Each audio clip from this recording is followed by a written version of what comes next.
Bien, bienvenidos al debate en Razón de Estado. Hoy un debate de la casa con Philip, Luis Miguel y Paul. Vamos a entrar de lleno al análisis de la encuesta, pero antes de entrar a ese punto quiero mencionar la conferencia de prensa que hoy ofrece la fiscal general Consuelo Porras en relación con la salida del país del fiscal de delitos electorales Óscar Schad. Hay amenazas contra él. Él está investigando casos importantes de financiamiento electoral ilícito. Tiene el caso de FCN, de la UNE, el Partido Unionista, y también está investigando financiamiento irregular en esta campaña. ¿Qué podemos concluir de este mensaje, Paul? Yo creo que es muy lamentable. Es cierto, la lucha contra la corrupción ha sido bastante controversial en el caso de Guatemala, pero los fiscales a cargo creo que han hecho un buen trabajo, creo que merecen la pena el apoyo de la población. Se han enfrentado a distintos partidos políticos, no se puede decir de que simplemente han apuntado contra solo uno. Y en este caso es la misma fiscal general la que está saliendo a apoyar al fiscal y denunciando esta situación. Yo creo que como ciudadanía tenemos que estar conscientes del valor estratégico del Ministerio Público para continuar contra la lucha contra la corrupción y en este caso pues no nos queda más que acuerparlo. Creo que es importantísimo. ¿Debilita eso, Philip, el trabajo que puede hacer el MP en estas elecciones concreto? Hay muchas denuncias de cosas irregulares, regalos, dádivas, etcétera. ¿Cómo queda eso? Yo creo que hay un plan operativo de despliegue del MP de cara al domingo. A mí lo que me preocupa más es el mensaje a los fiscales, porque aquí con nombre y apellido, denuncias o expedientes que están en esa fiscalía, financiamiento ilícito de la UNE. Hay también las denuncias de delitos electorales de compra de votos mediante vales y cupones por el partido gobierno FCN. Está la denuncia que recién salió una parte publicada por el diario Nómada de anomalías en el financiamiento del Partido Unionista en el año 2011. Hay también un expediente sobre el caso UCN. Entonces tenemos 3, 4 partidos muy relevantes que estaban siendo investigados por el fiscal Schad, lo amenazan, entonces creo que esto afecta más que la operación del Ministerio Público, afecta la moral de los fiscales. Y por eso creo que hay que ser muy tajantes en apoyar al fiscal, al Ministerio Público, porque al final ellos son los garantes de que se cumpla la ley. Y es el intento de los partidos políticos de nuevamente gozar de la impunidad que gozaron en el pasado, algo que tiene que ser inaceptable. Bueno, en esa meta impunidad vamos a tener elecciones el domingo. En nuestra encuesta de la Fundación que sale hoy refleja que Sandra Torres encabeza la encuesta con 22,6 puntos de intención de voto, seguido por Alejandro Yamatei con 11,6 y Roberto Arzú con 9,2. Luismi, ¿cuáles son las probabilidades del domingo? ¿Se puede colar alguien más o realmente estamos hablando de 3 candidatos entre los cuales va a estar la candidatura? Miren, en realidad la pelea está entre 2 candidatos, entre Alejandro Yamatei y Roberto Arzú, quienes están prácticamente empatados. Es un empate técnico entre ambos. Podría pasar que se colara algún otro, pero ya a estas alturas es bastante difícil. Lo que pase de aquí al domingo está prácticamente cantado. Habría que esperar si da alguna sorpresa. Lo cierto es que ahorita no podemos decir si Yamatei o Arzú van a ser quienes van a competir contra Sandra Torres, quien sí va segura a una segunda vuelta. Hay que esperar a ver qué pasa el domingo, pero lo cierto es que empate técnico en el segundo lugar, digamos, Paul, pero esas movilizaciones, por ejemplo, ¿qué impacto pueden tener en el domingo cuando sabemos que hay esa, digamos, irregularidad en dádivas, regalos, cupones, etcétera? Bueno, yo creo que en el caso de Sandra Torres, pues tiene un mercado ya definido y que es precisamente este que se deja, digamos, convencer por este tipo de dádivas. Yo creo que ahí dudo mucho que ella vaya elevando su nivel de voto con este tipo de cosas, sobre todo por la alta antipatía que tiene en el sector urbano. El que puede levantar un poco es FCN, pero no creo que vaya a ser significativo realmente.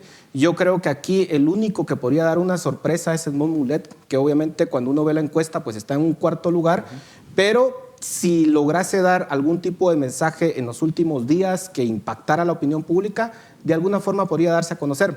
Pero por el momento no vemos ninguna actitud de parte de él de esa forma, y yo creería que, como decía muy bien Luis Miguel, aquí parece que está definido la segunda vuelta, esa pelea entre Alejandro Yamatei y Roberto Arzú. ¿Tú ves a alguien que pueda dar la sorpresa, Philip, realmente? ¿Se puede colar a alguien, FCN, Mulet?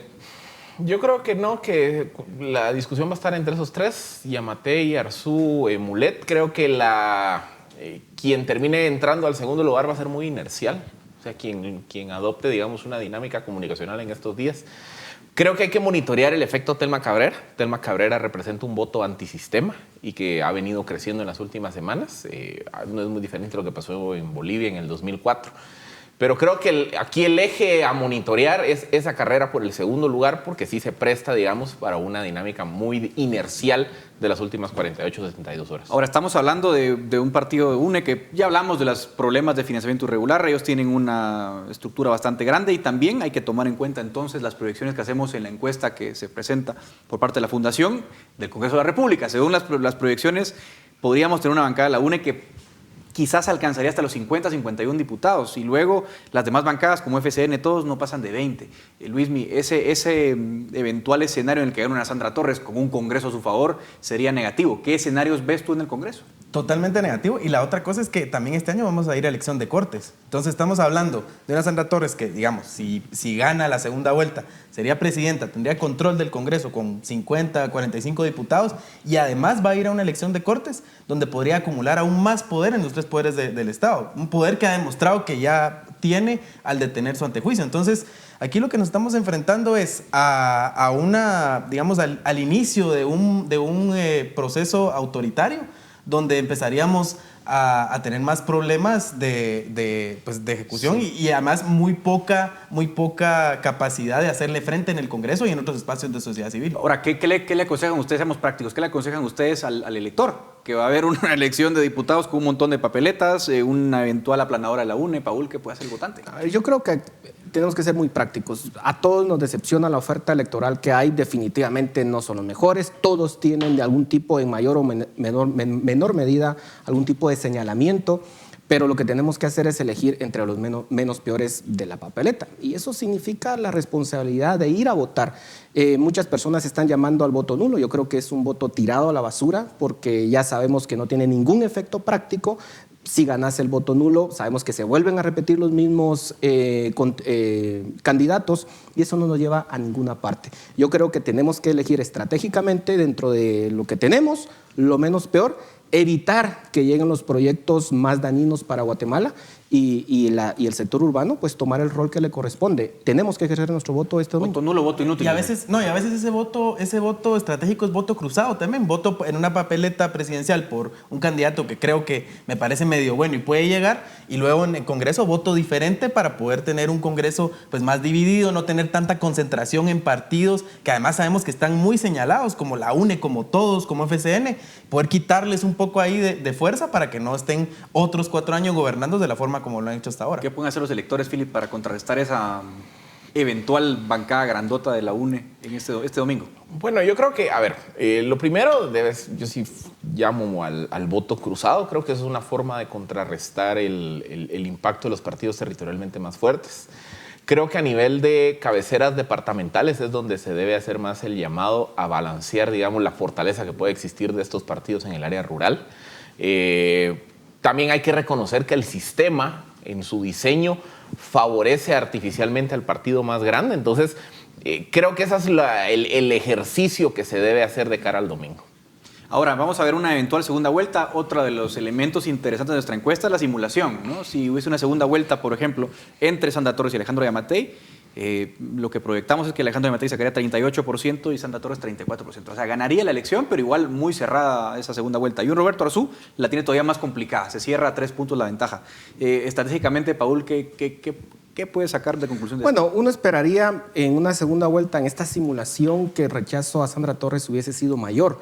Los resultados están bastante cerrados. En el caso de Yamatei, pues le da una ventaja de 3.9%, lo cual, digamos, no es despreciable, pero que de todas formas tampoco está fuera de peligro, digamos.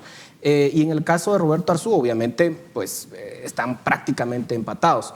Aquí lo que queda es que también en la misma encuesta hay bastantes votos que pareciera que son indecisos. Y claro, ante las dos opciones en donde las personas dicen, bueno, esta persona tiene estos señalamientos, pero esta otra también, lo que va a pasar es que la encuesta creo que no está reflejando efectivamente ese escenario en el cual ya se esté viendo en la segunda vuelta electoral a una Sandra Torres con un Yamatei o con un Roberto Arzú.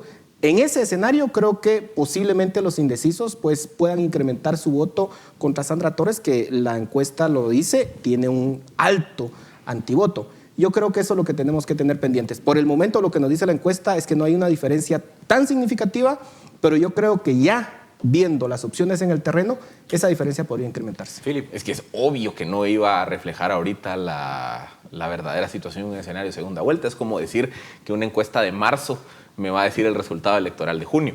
Aquí básicamente esto es un ejercicio de simulación que nos permite generar una línea base, se llama, de cómo empezar a monitorear la evolución de una eventual segunda vuelta entre Torres y Yamatei o Torres y Roberto Arzú. Pero al final recordemos que son prácticamente 2 meses de la primera a la segunda vuelta. Y las encuestas son fotografías del momento, fotografías que van evolucionando conforme la dinámica política. Yo creo que ahí es donde el antivoto de Sandra Torres se convierte en el mayor lastre que ella tiene para crecer. Pero obviamente de los datos que tenemos hoy a lo que eventualmente sería el resultado electoral, pueden cambiar las cosas, ¿verdad, va a Philip? correr mucha agua bajo el puente. Para cerrar esto, Luis Miguel, un último mensaje. Yo sé que la gente está un poco decepcionada del proceso electoral, pero hay que ir a votar, ¿o no?